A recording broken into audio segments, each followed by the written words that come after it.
My name is Axel, and I work as a barista at a cafe placed on a highway that gets little traffic. Somehow we still do enough business to stay open despite our exclusively late hours, but our revenue hardly comes from a normal person. Does that sound odd to you? It should. Over the past few months that I've worked at the Drowsy Spectre, I've served things that have no right in the real world. No right existing in the real world. Sometimes they haunt my sleep, but there's nothing that can be done about that. We all have to make a living, right? Sure, there are much better ways to do that, but I feel like anything else would be boring at this point. For a while, I was the new guy. I would say I am thankful that I no longer bear that title, but shedding it came at a great cost. To hire someone new, there had to be a spot to fill. We lost someone 2 weeks ago. She worked in the kitchen mostly, but something had been wearing her skin for quite some time. I have to admit, the invitation was pretty great. You'd need some context to understand, so just trust me. But I don't think the thing that wore her skin killed her. That is still a puzzle we are unravelling.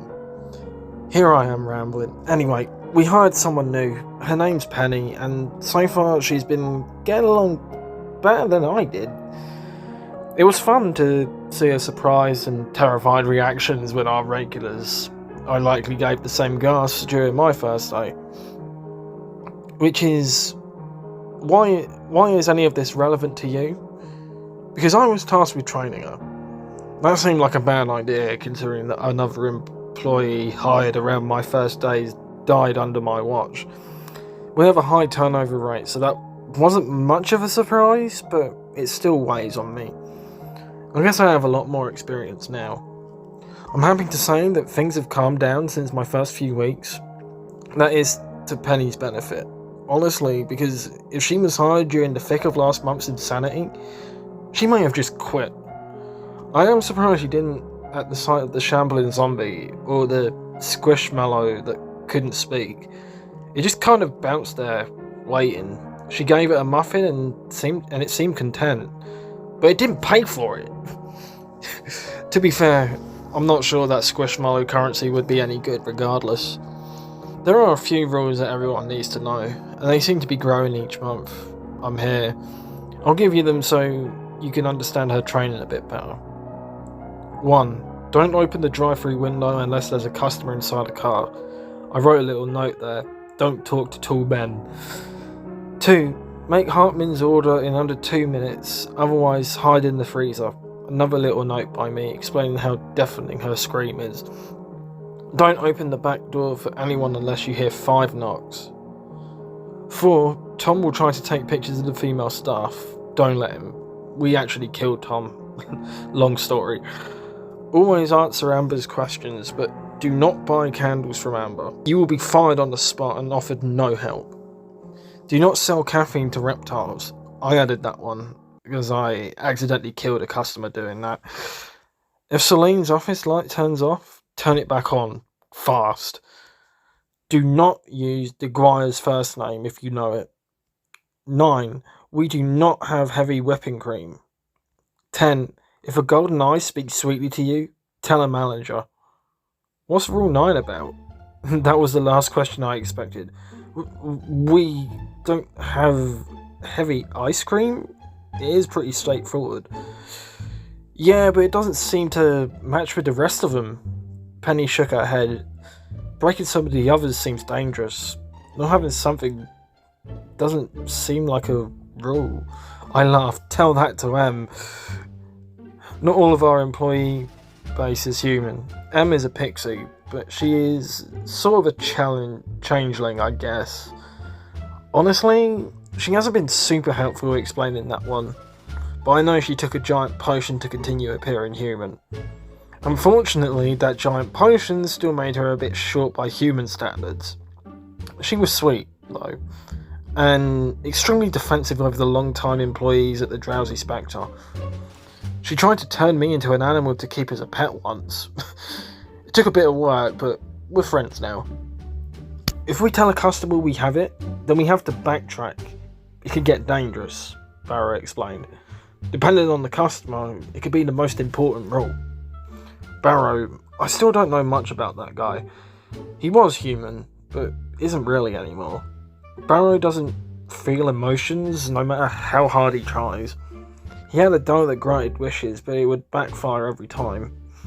Then, it would torture him until he made a new wish. Long story, but that doll's mine now. I'll get to that later. A cat walked up to the counter on its hind legs and asked for it. And I said, yeah. When I had to go back and apologise, his eyes turned green and he attacked me. I was like, Mister, this is not allowed. And splashed him with some water. You splashed a demon cat with water? That worked? Em nodded with a grin. Cats don't like being splashed, not even wampus. Wampus? I've never heard that term before. Well, yeah, it was a wampus cat, I'm pretty sure. I'd have to look that up later. Anyway, with that list of 10 rules, Penny survived her first night. There are more situational rules aside from the main list, but there aren't specifics you can follow. It's a sort of learn on the job kind of thing. Sometimes that ends up killing you, but I think I was clear enough to Penny that being a barista at the Drowsy Spectre has little perks and huge risks. Apparently, she views the supernatural experience as enough of a benefit to outweigh the extreme risk of bodily harm or death. We are all kinds of idiots around here, I guess. Celine, our manager, is the only one with a key besides the owner. I usually show up to the shop either before her or just after she arrives. The shop opens at 5 PM sharp, so we get there shortly before. Celine has a very specific order of doing things, almost like a ritual. This time, however, I ended up being a little early.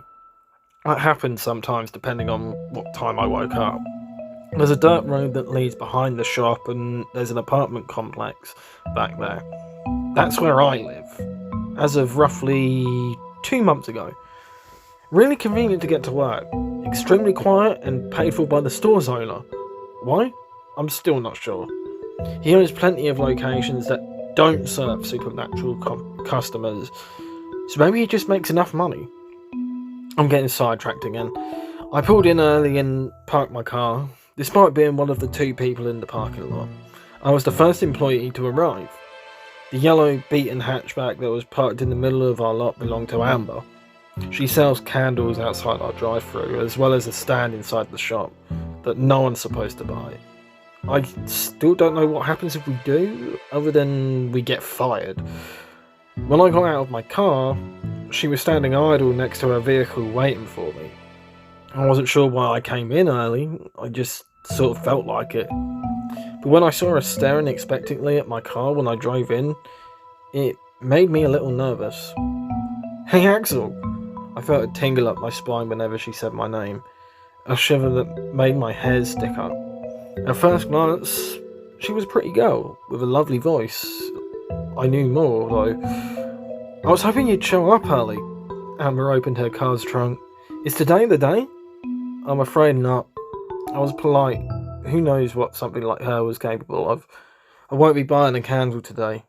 Oh, come on, they're nice, I promise. Is Celine still bullying you guys about my candles? I sighed. This was not a new conversation. You know why we don't. But one of you will break one day, I know it. Just like that one boy. She grabbed her box of candles and waxed and winked at me. I bet it'll be you.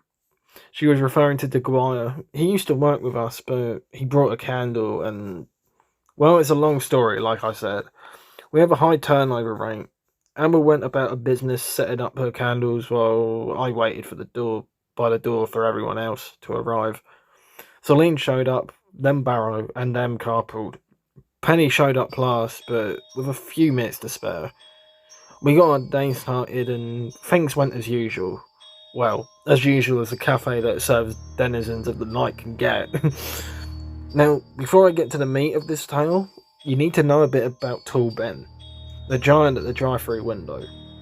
He has been a plague on the Drowsy Spectre for as long as any of us can remember. Even Celine recalls his presence from the very beginning, and she started when the store opened. His MO is quite simple. He'll try to lure anyone that works at the cafe to go outside. This could be through the drive-through window, back door, front door. Usually he does this so casually that he gets in your head and tricks you. All it takes is one hand out the window for him to snatch you up. We had an employee that was only here a day or two. His name was Keith. I was talking to Tool Ben because he knew something I needed to know, but when I turned away for only a second, he had managed to lure Keith out the window. Days later, Tool Ben returned with a gallon of crimson white liquid. He called it, quote, alternative milk, but tried to get us to sell it. Obviously, you can see why he is such a danger. The thing is, we hadn't seen him for quite some time. There was an encounter we had with him where he got injured, and I think that put him off for a while, but Tool Ben eventually came back. He gets bored and needs a new victim to play with. So when it was slow and we were all hanging out around the drive-thru, exchanging stories and talking about the new Last of Us show, we were all surprised to see a large face in the drive-thru window. Most of all, Penny, who jumped when she screamed. She had been standing right next to it. Tool Ben waved, a friendly and gentle smile on his face. He gestured at the latch for the window, but Barrow moved Penny away from it and put himself in the way. Axel, what did we talk about? I had a bad habit of talking to the giant. Yeah, I know. We don't talk to Tool Ben. It's incredibly stupid to do so. He's back? Celine shouted from the other side of the counter. Hook, don't let little bird talk to him. So Celine, for reasons I still don't know, never uses anyone's real name. M is the pixie, I'm Little Bird, Barrow is Hook, and Penny has adopted the title of New Girl. Already on it. Celine stared hard at me. We all just survived one of the worst weeks we've had. Don't go doing anything incredibly dumb. I didn't plan on it, guys. It was a bit annoying, I won't lie.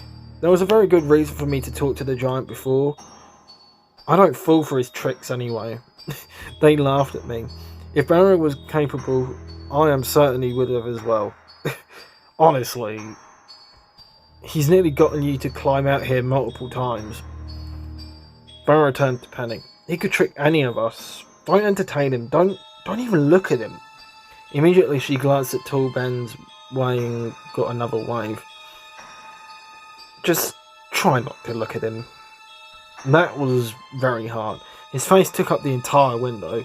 Impressively, she did a good job of ignoring him, and that only irritated the giant. Usually new hires were the easiest to trick, but she paid him so little mind that he never had the chance. So, now that you know all of that, you have a better understanding of what this post is all about. There are, however, two more things you need to know. First, this isn't my first post. I've done a bit of writing during my first few weeks at the cafe. Second, I described my area with fake names in hopes that it would not be identified. People have skills that I will never understand, however, and despite my lackluster popularity, a group of you guys showed up. I'll give it to them, they were well equipped for the road trip. When they stepped in the doors, it was all pictures and videos. Celine hated stuff like that. They were quite rude to our abnormal guests too, as if the unnatural was a spectacle for them to capture. Somehow, they did not get themselves killed right away. Are you the Reddit guy? They were young, around my age, and entirely too excited. I glanced at Em and Barra. Yeah, that's me. We really debated this stop. Lots of bigger ones, you know. We're sort of amateur hunters, if you will. Finding these places a lot like geocaching. Really satisfying when we actually land somewhere. Fortunately, you didn't do a great job of hiding it. Thanks for that. Well, can I get you anything while you're here? Oh my god, are you that girl that turns people into pets? One of the younger girls was interrogating them. That is so evil. Should they even let you work at a place like this with real people? Are there more of you out in the world? Do you all do this? Em's eyes were wide. She didn't do well with this kind of pressure, and it was all my fault, really. Guys, just leave her alone, please. Oh, what about the doll? The first guy asked. I think they were a couple. The group totaled about 6 people, but only the two were so damn annoying. You still have it, right? No, I don't, I gulped. I definitely did, and I was cursing myself for posting that I managed to keep it. Barrow was not supposed to know. I leaned forward and lowered my voice. I don't have it, remember? Sure, he grinned. Guys, look! His shout drew their attention, even pulling the girl from berating Em. It's him! They weren't talking about me, Em, Barrow, Penny or Celine. No, they were pointing at the drive-through window that was visible from the counter. Now, I've never had a customer interact with Tool Ben. I thought he only cared about employees. I think that is usually how it works, but when they waved at him and tried to get a picture, they may have changed the rule for themselves. The girl laughed, absolutely beaming. We are driving to all the creepy story spots to see if they are real. Most of them are super exciting. I thought it would suck here. That one gas station guy was super rude. We make you who you are. If it wasn't for your readers, your stories wouldn't get anywhere. I mean, that was true, but I didn't give anyone the right to invade our space like this. Hey, so Tool Ben only turns employees into milk, right? That is what the giant called his product. We can probably go talk to him. That seemed incredibly stupid. I wouldn't do that. But he only attacks employees, I thought. One of the quiet ones in the group finally spoke up. Yeah, you did say that. Guys, let's just get going. I want to see the hotel. The hotel is like 2 days away. Relax, we have plenty of time to make the trip, the first guy replied. Not if you guys get us killed. That was true. I think it would be best to leave Tool Ben alone. You guys know what happens to people who don't. Oh, like Keith. That was crazy. You probably could have saved him, you know. That hurt a lot. I didn't really have anything to say to it. She turned to her friends. Look, we can just talk to him from the door. Again, a terrible idea. The front door was the only exit. If he latched onto them or for some reason wanted to lure them out, then they wouldn't be able to use that exit until we closed. And how will you leave if you do that? They weren't listening to me though. Even when I spoke a bit louder, they ignored me and hurried to the door. I'm supposed to believe they had stopped at multiple other haunted places and didn't get themselves killed? Maybe their party was larger to begin with. I don't know. But it's harder to believe than this shop existing in the first place. Hey, Ben, the guy called. Hey, you want some meat? Come over here, man. The front of our building has a slight overhang to block rain. Our front wall was a larger window, so I could clearly see Tool Ben approach the door and lean down towards them. The thing about Tool Ben is that he can't enter closed spaces as his form changes to the size of the outside of the building. It would be a paradox for him to enter a place. So technically, they could step outside so long as they did not exit the overhang. I'd never written about that though.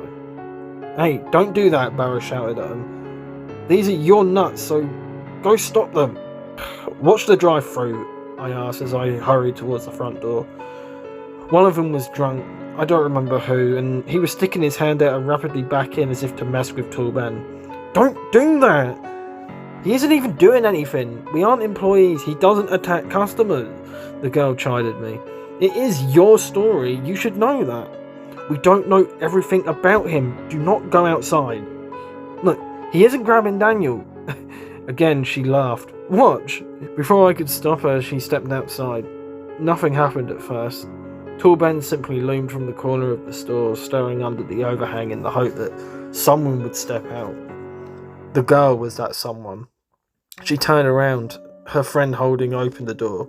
See? He doesn't care. We're perfectly safe. This place is kind of boring, honestly. Weird, but boring, one of the others said. Yeah, it's kind of late. We should get driving, the first guy said, who seemed to be the leader of sorts. Let's go. Don't go outside, I tried again, then hurried for the door. It clicked shut, and while I was pretty certain the overhang was safe, I wasn't risking anything. Besides, I would not have been quick enough to stop the girl from stepping out into the rain. But nothing happened. She entered the parking lot without injury. Her friend did after her, then the rest followed. Oh God. I ripped open the door, putting aside fear for my safety. Stop! It was too late. Tall Ben snatched up the straggler first, taking out the last in line. His hands were huge, so he had no problem grabbing another one of them. The first girl screeched and hurried to her car, and to her credit, she did make it. I think 3 of them did. He waited for them to go outside. He was smarter. Again, Barrow's advice, I stepped outside. You brought me more meat, Ben grinned. I knew we were friends. Let them go, that was useless. He wouldn't. I could see the guy in his right hand was struggling to breathe. Just let them go. Throwing away gifts is rude, man. He squeezed his right hand over and over, causing his victim to vomit all over the parking lot. That scream. I knew that scream. Keith screamed like that. They all wailed, but I could hear the giant over their terror. But I don't want to be greedy here. What happened next? I can't take responsibility. I told them not to go outside. I told all of you the rules. Yeah, Keith was probably my fault, but not this. Damn it, I don't even know their names. That was a lie. I knew one name, Daniel. The girl had said it, and I'm pretty sure he was the one in Tall Ben's right hand. He squashed him like a balloon. Crushed rib cage, ruptured lungs, popped heart. He was legs in the head when Tall Ben tossed him over, splashing in the rain with a wet thud. Blood was on my pants mixed with muddy water. I honestly don't know if the crimson dots on my shirt are from the drive-thru's red Sharpies or blood. Take it as a sample of a product I'm working on. Tall Ben waved with his stained free hand. He gave enough pressure to shut the two in his left up. I won't keep you waiting, friend. Thanks. With that, he sped off into the night. I still wasn't used to death, and I hope I never am. But what is anyone supposed to do with a mangled corpse at their feet? Daniel, he moved. Oh Christ, oh God, he moved. And I twitched. He groaned something with barely functioning lungs, then went still. Y'all have samples out here now? I looked up to see a skeleton in a classy business suit, complete with a fedora on his head. Now, you'll judge me for this, but I could not take responsibility for what happened to Daniel. The way I saw it and see it, I had nothing to do with them living or dead. The others had already peeled away, leaving their friends behind. I wasn't about to transport a corpse. Yeah, help yourself, I guess. When I went back inside, I found everyone there waiting for me behind the counter. They hadn't come to help or even check on me. Fair, considering Tall Ben might have squashed them like the others, but still. No help? I'm not going out there. Em shook her head. I think it was pretty stupid that you did. Fair. Did you save them? Penny asked. I then realised that it was entirely possible she had never seen death. At least not so brutally. How much did you see? It's raining pretty hard. We couldn't see much at all. I glanced back at the front door, knowing that the corpse and the skeleton eating it weren't very clear in a dark storm. Well, stay away from the front for now. I needed to use the bathroom after all of that. And no, I didn't. So, yeah, don't come looking for the drowsy spectre. The people who end up here are either not human or stumble into our cafe by accident. Don't be the next base for Tall Ben's alternative milk. Don't be a moron. And if you happen to find yourself at the drowsy spectre, you know the rules. Don't talk to Tall Ben. If you still don't believe me, go here and read more. There's some older posts on here that will tell you more about why coming to my neck of the woods is a bad idea. Get a Starbucks or something. And for the love of God, stop pestering us. We aren't landmarks, and you aren't tourists. You're suicidal. Go skydiving or something instead.